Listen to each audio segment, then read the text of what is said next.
بسم الله الرحمن الرحيم. أهلا بيكم في قناة أبرار التعليمية لشرح المواد التجارية. النهاردة إن شاء الله هناخد الرياضة العامة للصف الأول التجاري. أحب أرحب بطلاب الصف الأول التجاري. هنبتدي نعرض مع بعض منهج الرياضة العامة ونشوف إزاي نحل المسائل بطريقة مبسطة وسهلة، وإن شاء الله انتظرونا في فيديوهات جديدة عن المحاسبة والبيزنس. اول حاجه هناخدها النهارده هي الاسس. هناخد مجموعه من الدروس مع بعض، هنحاول نشوف المسائل بتاعتنا بتتحل ازاي. خلاص، اول حاجه هناخدها الاسس. معنى كلمه الاس يا سنه اولى هي يعبر عن عدد مرات ضرب الاساس في نفسه. يعني الف اس ن بيساوي الف في الف في الف في الف. طبعا نون هو العدد اللي بتضرب فيه الالف في نفسه كام مره. يعني الف اس ن، لو النون دي بتلاتة يبقى ألف مضروبة في نفسها 3 مرات. مش بضرب الألف في 3، لا، يعني العدد ده الأساس مضروب في نفسه كام مرة. خلاص، يبقى ألف أس ن بيساوي ألف في ألف في ألف في ألف في عدد من المرات. اوجد 2 أس 3 بتساوي 2 أس 3 يا سنة أولى، يعني الاتنين مضروبة في نفسها 3 مرات. 2 في 2 في 2 بيساوي 8. مش بضرب 2 في 3 بقول 2 في 3 ب6، لا، الكلام ده مش صحيح. 2 أس 3 يا سنة أولى يعني 2 في 2 في 2 بيساوي 8. طيب -7 أس 2 بيساوي، طبعا لو كان عندي هنا الأس رقم زوجي والإشارة بتاعت الأساس سالبة، يبقى القيمة بتاعتي بتطلع موجبة، لأن سالب في سالب بموجب. -7 أس 2 يعني -7 مضروبة في -7 بيساوي 49. طيب ملاحظة هامة، القوة الصفرية لأي مقدار بيساوي 1 صحيح. يعني ايه الكلام ده؟ يعني 2 أس 0 بيساوي 1، -5 أس 0 بيساوي 1. دي مجموعة من الملاحظات الهامة اللي ابتدي أركز عليها وأنا بحل مجموعة المسائل السهلة اللي موجودة قدام حضراتكم. طيب القوة النونية للواحد الصحيح بيساوي 1. يعني مثلا 1 أس 5 بيساوي 1، لأن الواحد مضروبة في نفسها 5 مرات، أو الواحد مضروب في نفسه 5 مرات. 1 في 1 في 1 في 1 في 1 بيساوي 1. طيب 1 أس -2 بيساوي 1. 1 أس 0 طبعا زي ما قلت فوق القوة الصفرية بيساوي 1. طيب تتغير إشارة الأس إذا تغير موضع المقدار من البسط إلى المقام أو العكس. الكلام ده احنا خدناه في الصف الأول الإعدادي في القوى الصحيحة السالبة والغير سالبة. يعني لو أنا عايزة أبتدي أغير الإشارة بتاعتي فابتدي أحطها في بسط ومقام عشان أتخلص من الإشارة، أو أغير موضع المسألة أجيبها الناحية التانية وأغير الإشارة بتاعتها. طيب مثال 2 أس -3 بيساوي، طبعا هنا العدد بتاعي الأساس 2 والأس -3. علشان أتخلص من الإشارة دي هبتدي أحطها في بسط ومقام، أو على صورة بسط ومقام، تبقى 1 عشان أتخلص من الإشارة أغير الموضع. طبعا تبقى 2 أس 3. الواحد هينزل زي ما هو، و2 أس 3 يا سنة أولى بيساوي 8. طيب 1/3 أس -2 بيساوي كام؟ طبعا لما أحب أجي أغير أي حاجة ابتدي، لو هي في صورة بسط ومقام ابتدي أشيل منها البسط، خلاص، وابتدي أغير الإشارة أجيبها الناحية التانية بعكس الإشارة بتاعتها.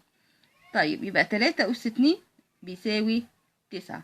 يبقى أنا علشان أغير الإشارة بتاعتي أو أتخلص من الإشارة السالبة دي شلت البسط. طيب عندي هنا القوانين الأساسية للأسس. ألف هناخد جمع وطرح وضرب وقسمة الأسس.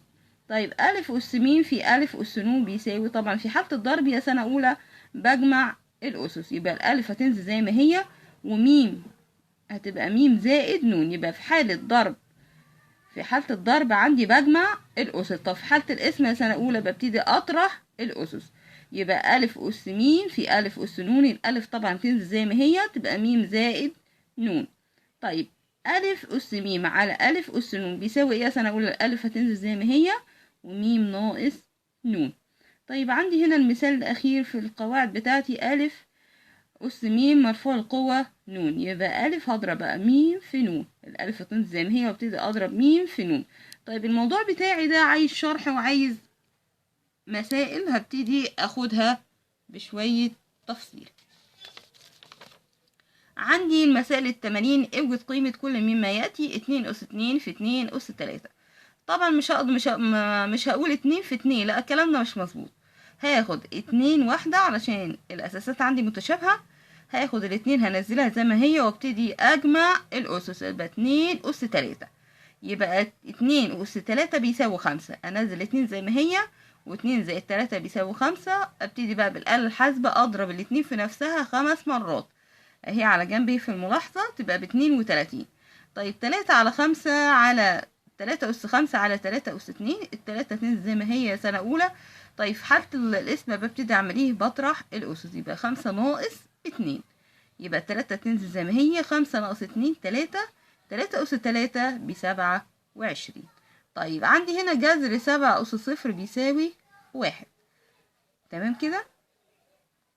طيب دي مجموعة من المسائل حضرتك هتحل معايا اهي، خلاص، ويا ريت أشوف الناتج فيه تعليق. طيب ثانيا الدالة الأسية. الدالة الأسية القواعد الهامة بتاعتي، إذا كان ألف أس م بيساوي ألف أس ن، فإن م بيساوي ن. إذا كان البسط أو إذا كان الأساس بيساوي الأساس، فإن الأس بيساوي الأس. يعني إذا كانت ألف بتساوي ألف، فإن م بيساوي ن. خلاص، يعني ايه المثال ده؟ إذا كان، هناخد على طول الأمثلة عشان الوقت. إذا كان 2 س بيساوي 8، فأوجد قيمة س. هبتدي أعمل إيه في الشرح يا سنة أولى؟ هبتدي أحلل ال8 دي وأشوف هتطلع بكام. ال8 دي عبارة عن إيه يا سنة أولى؟ عبارة عن 2 في 2 في 2، يعني 2 أس 3. طيب أدي 2 أس 3، هيبقى أنا حطيت الأساس ب2 وال8 حللتها 2 أس 3 بالتحليل بقى 2، يبقى س دي بكام؟ ب3. حل المسألة طبعا إذا كان الأساس بيساوي الأساس، فالأس بيساوي الأس. الأس اللي هو فوق العدد يا سنة أولى، الأس اللي هو فوق العدد زي الطربوش كده فوق العدد.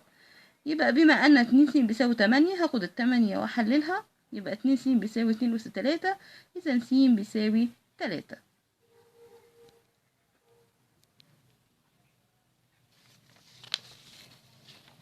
عندي النوع التاني اللي ابتدي أركز عليه هي الجذور.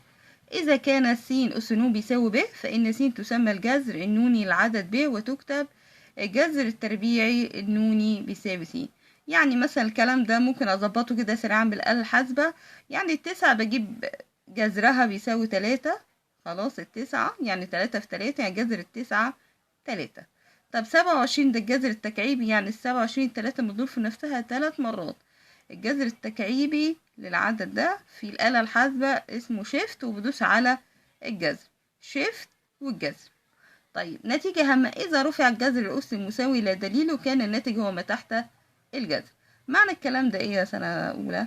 يعني الجذر في نفسه أو الجذر في روحه تطلع روحه. يعني مثال جذر التكعيبي 5 أس 3. خلاص، بره قوسي فيه 3، وفوق الجذر عندي فيه 3، يبقى ال3 دي هتروح مع ال3 دي، يبقى الموضوع بتاعي الناتج هيساوي 5.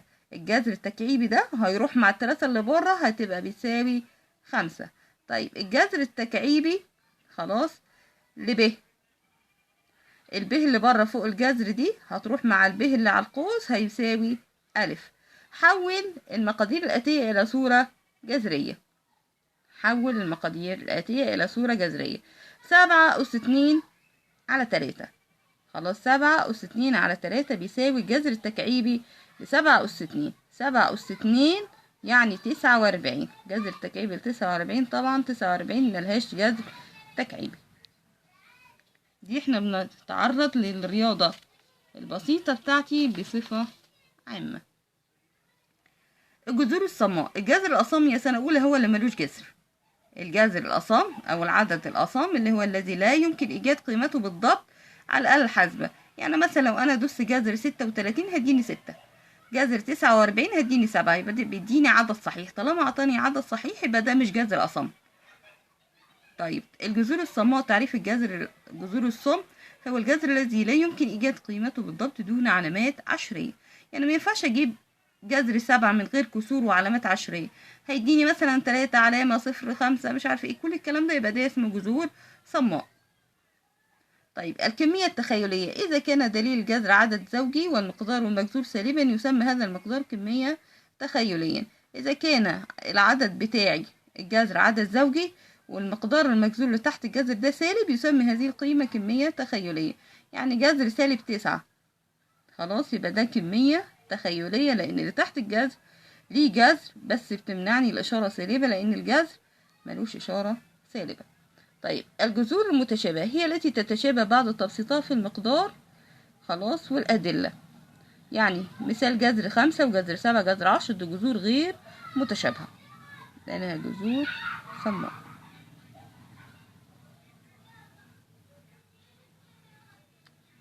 ده كان شرح مبسط للدرس الأولاني في الرياضة العامة للصف الأول التجاري.